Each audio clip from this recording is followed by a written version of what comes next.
All right, what is up? Welcome back to another episode of the Help Me Understand podcast. I'm your host, JK, and we are kicking off episode number 180 of Help Me Understand. First, as always, before getting into today's very quick episode, to talk about a suggestion that I have for you next time that you are putting a plan together to hopefully help with sticking with your plan, staying on your journey. I want to first say thank you for choosing to press play on the Help Me Understand podcast. You certainly have no shortage of podcasts and other types of content that you can consume, so I certainly never take it for granted that you chose to press play on Help Me Understand. I do ask you for one simple favor, and that would be to hop on whatever platform you are currently listening to or watching this on right now and leave either a rating and or a review, depending on that particular platform. That certainly helps me get an understanding of what is or isn't resonating with you, particular opinions or perspectives that you might have based on the episode, and also helps spread the word about Help Me Understand. So with that, let's go ahead and get into today's quick episode. And for anyone who is on my email list, you will be somewhat familiar with what I'm going to talk about when it comes to my thoughts and my perspective and inspiration around the latest news that's been happening with the click to cancel legislation. And that's how I'm framing it. I don't know if it's actually phrased that way. So phrase, not framing, with the click to cancel. So by the way, side note and less than shameless plug, if you are not on my email list, I strongly suggest that you hop on the email list. I put out an email each week where I give you, at the very least, a free workout every single week, along with a host of other streams of consciousness that may come across the plate. So my commitment in 2025 is one or more emails each week, which will contain a workout, maybe some additional things. So the link to sign up for those is in the show notes. Now, in one of my recent emails, I shared a story, and I'm going to go a little bit more in depth on that here on the podcast as this kicks off the week. Depending on when you're listening to this, this will be recorded and also come out on Sunday, January 5th. However, I believe that it's something that can be used and impactful anytime. So I shared the experience of recently canceling or attempting to cancel a subscription that I had to a certain training platform, a training software platform.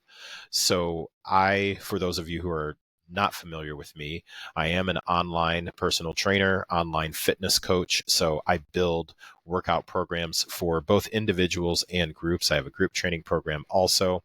That program is built inside of an app. People can log in and complete their training program.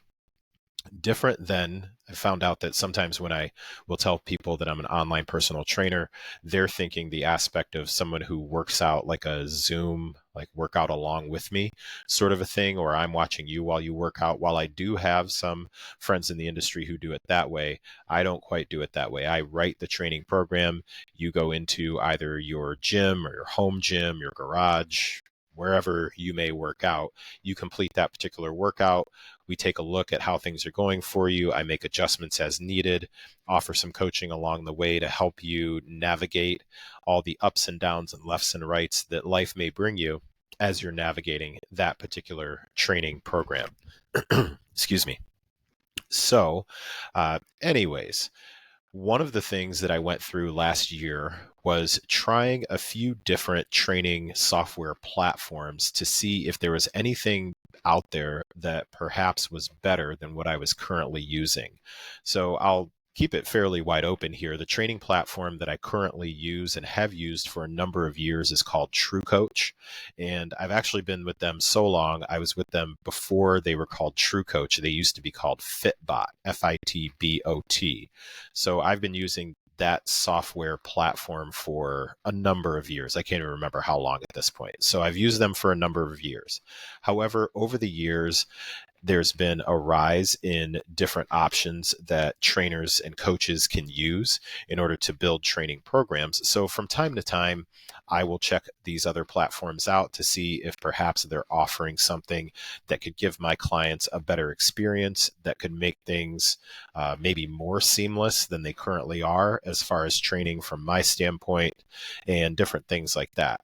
Now, full transparency, full disclosure, disclaimer. I am not sponsored in any way, shape, or form by TrueCoach or any other sort of training platform.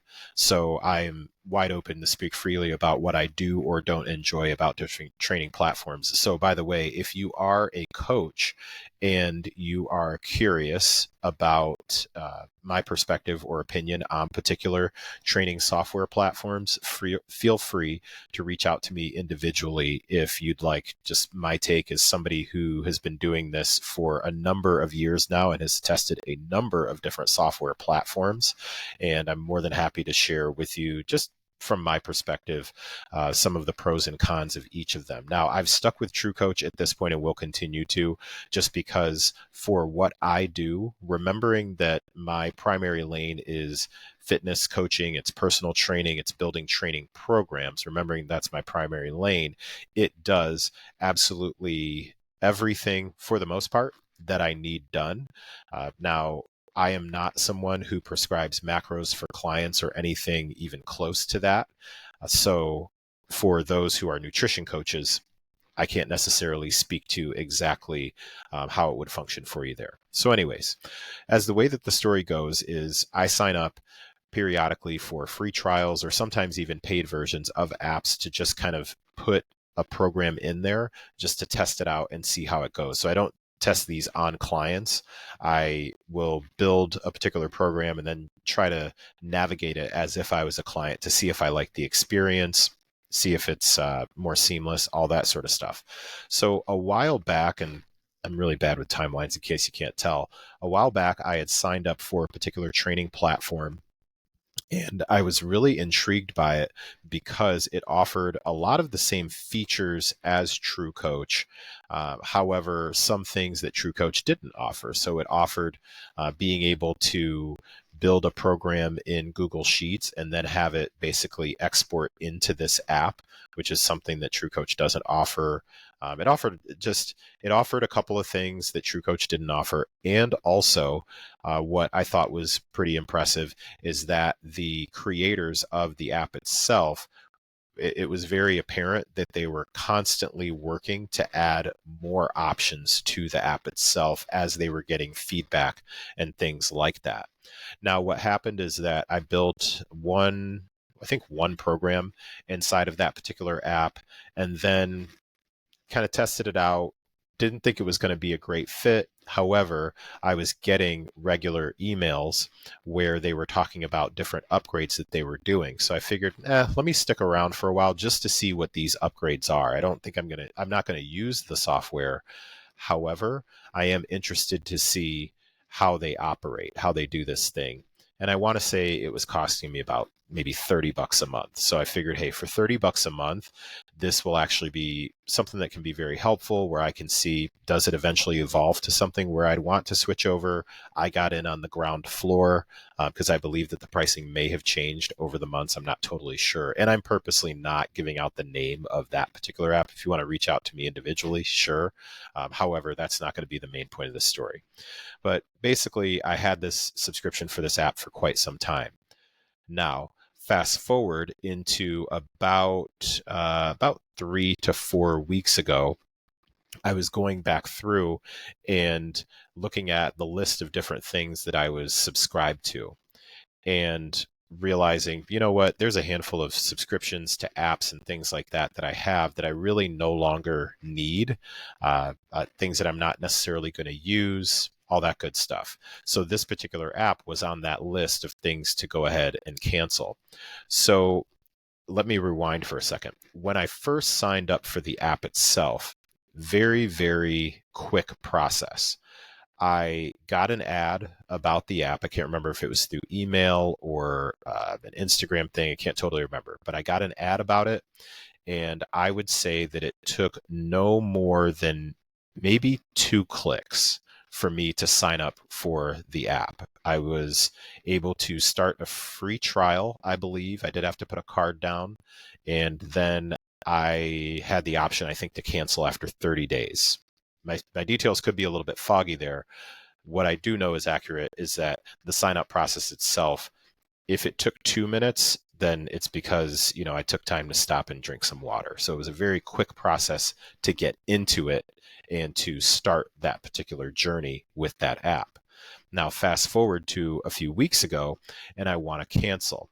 And let me first start by saying that the cancellation process itself, while it didn't take let me rewind. The cancellation process itself was actually handled very well, very professionally, very respectfully. What I thought was interesting, though, is that it took longer and there were more points for me to back out of the cancellation than there were for me to get into the quote unquote commitment. So we'll talk about we'll phrase these as the commitment and the cancellation. So when I wanted to cancel, I logged in to the account. I may have even had to reset my password or do something because it had been so long since I had been in there that I had forgotten my password. So I logged in and I had to scroll for a bit to try to figure out where to go in order to cancel the membership. So that took a little bit too, because it wasn't just, click this and then you're canceled. You had to go through a couple of steps. I think I may have went to the help page and a couple of other things. So I find the spot that I need, and then I submit the request that I need to cancel the membership. Then what happens is, and I'm not looking at my notes from what I wrote in my email, so I'm just kind of doing this off the dome. I I submit the cancellation request, and then there's a clearly like a bot message, and they weren't trying to fake it. I mean, it was labeled bot. So there's a bot that sends the automated message to basically let me know what's going on. And I think I may have had to respond that I wanted to cancel, and it let me know that somebody would reach out within a certain number of days, I believe, something like that. However, within, I would say, just a couple of minutes, maybe not even, then I received a message on a little chat box from a live person. So then that person hops on and they ask me, what I'm needing. I let them know that I wanted to cancel. And this is the part where it takes more effort and it takes more time to cancel and get out than it took for me to commit and get in. So as I would expect any company to do, they ask for any sort of feedback on, was there anything that you were looking for, a particular feature that you were looking for that we didn't have? And I responded with something along the lines of, no, it's just, I don't really use the software. I was just kind of checking it out. I prefer to use TrueCoach. And then, it's the follow-up. Well, was there anything that TrueCoach may have had that we didn't have? Nope, definitely not. Just not. I wasn't necessarily looking to switch. I was happy with what I had, just wanted to check out what you had going on.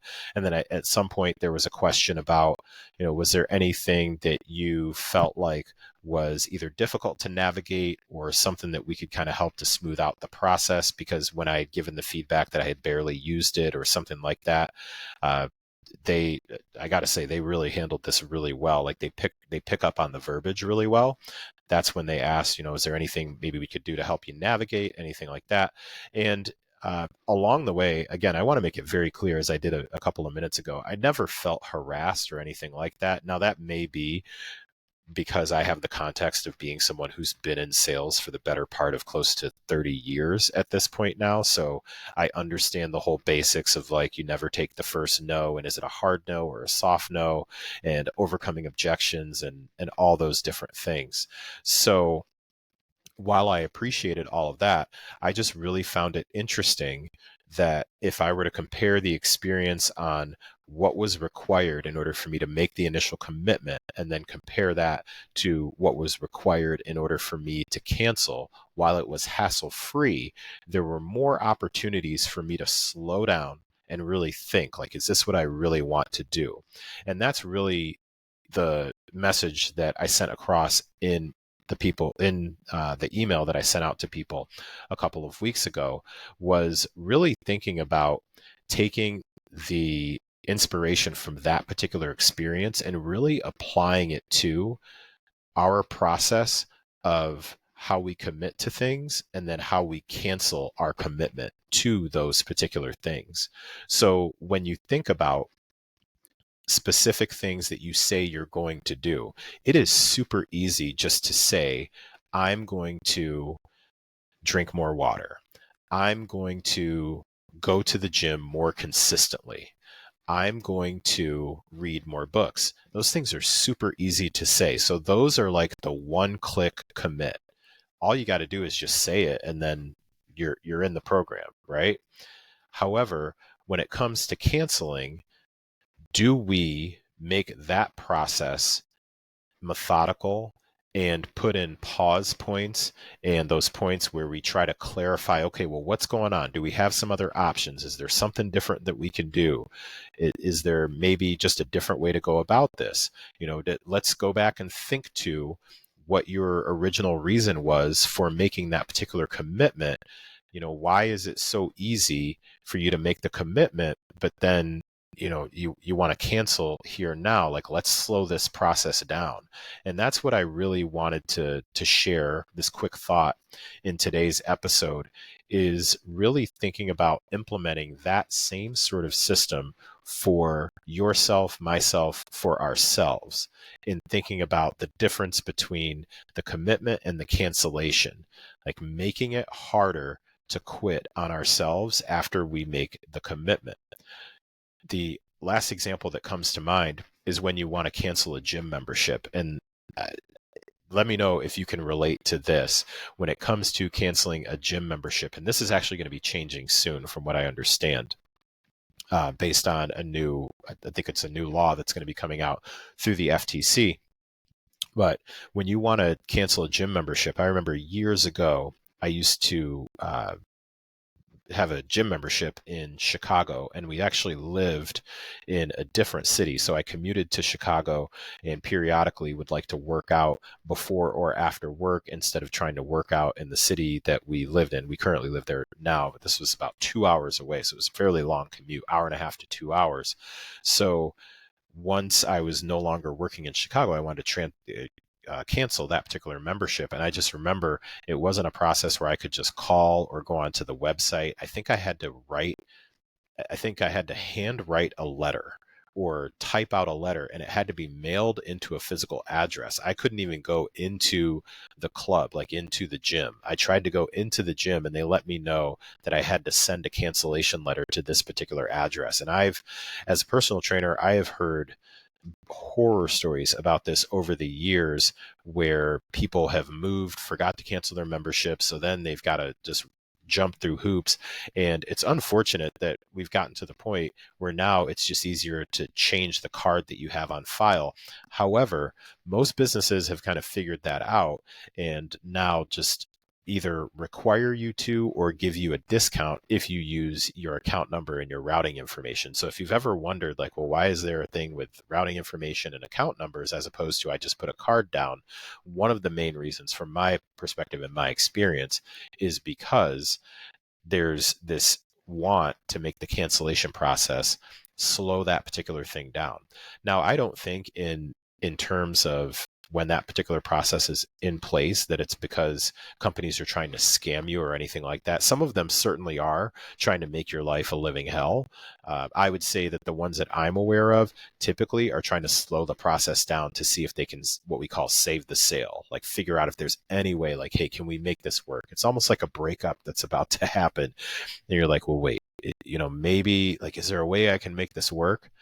So again, just to bring this episode to a close, really think about that if you're listening to this on a Sunday or a Monday, as you are entering into the week, or even just as you are going about your day and you're thinking about the different things that you are going to commit to. Think about the level of commitment that you are making. And if you get to the point where you're feeling like, okay, it's time to dip, it's time to cancel, I'll acknowledge there are certainly situations where it's time to get yourself out of that and you need to cut ties with that particular commitment. My action item for you, my ask of you, is to slow down though and think, is this something that I really need to cancel? Is this something where I simply need maybe to change to a different plan? I need to figure out maybe a different way to go about this thing, because at the beginning of the process, there was something that made you commit to that. There's something where you said, hey, I want to do this thing. I want to commit to this particular process. So make it hard to cancel on yourself, just like the gym makes it hard for you to quit. And just like this software program asked me a few questions to make sure that that's really what I wanted to do. So commit on both ends. Commit when you go in and commit to being canceled. If you decide that that's what you're going to do, then cool, just get it done. All right. So with that, we are going to end today's episode. So if you've listened this far, thank you so much for listening to another episode of the Help Me Understand podcast. Take care, and I'll talk to you next time.